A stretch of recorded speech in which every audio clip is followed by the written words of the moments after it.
Breaking news చూస్తున్నాం. హైదరాబాద్లోని పాత బస్తీ గంజాయి సరఫరాలకు అడ్డగా మారుతుంది. తాజాగా రైస్ బజార్ పోలీస్ స్టేషన్ పరిధిలోని శ్మశాన వాటికలో గంజాయి బ్యాచ్ మధ్య ఘర్షణ చోటు చేసుకుంది. పరస్పరం ఇరు వర్గాలు దాడులు చేసుకున్నాయి. ఇక ఈ ఘటనలో పర్వేజ్ అనే వ్యక్తికి తీవ్ర గాయాలయ్యాయి. క్షతగాత్రుని చికిత్స నిమిత్తం ఉస్మానియా ఆసుపత్రికి తరలించగా చికిత్స పొందుతూ ఆయన మృతి చెందాడు. ఇక ఘటనపై రైన్ బజార్ పోలీసులు కేసు నమోదు చేసుకుని దర్యాప్తు చేపట్టారు.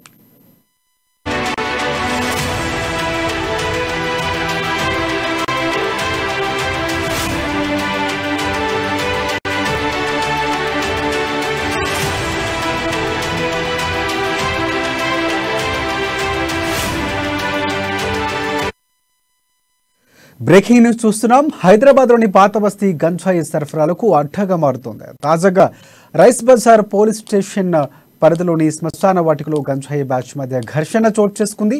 పరస్పరం ఇరు వర్గాల మధ్య దాడులు చోటు చేసుకున్నాయి. ఇక ఈ ఘటనలో పర్వేజ్ అనే వ్యక్తికి తీవ్ర గాయాలయ్యాయి. క్షతగాత్రుని చికిత్స నిమిత్తం ఉస్మానియా ఆసుపత్రికి తరలించగా చికిత్స పొందుతూ అతను మృతి చెందాడు. ఘటనపై రైన్ బజార్ పోలీసులు కేసు నమోదు చేసుకుని దర్యాప్తు చేస్తున్నారు.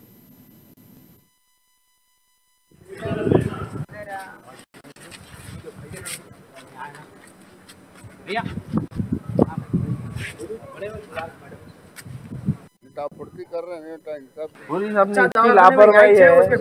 एक जने को मारे थे, ये अपनी कानून यही है। आपको नहीं मालूम तो आप बैठ जाओ, हट जाओ। आपको कुछ तकलीफ दे रहे हैं, कुछ मार रहे हैं, कुछ तोड़ रहे हैं, तो अब आगे बोलो। आप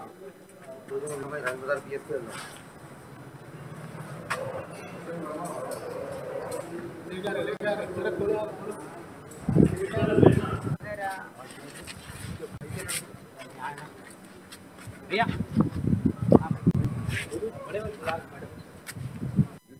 कर रहे हैं पुलिस अपनी इतनी लापरवाही है। एक जने को मारे थे, ये अपनी कानून यही है। आपको नहीं मालूम तो आप बैठ जाओ, हट जाओ। आपको कुछ तकलीफ दे रहे हैं, कुछ मार रहे हैं, कुछ तोड़ रहे हैं, तो अब आगे बोलो। आप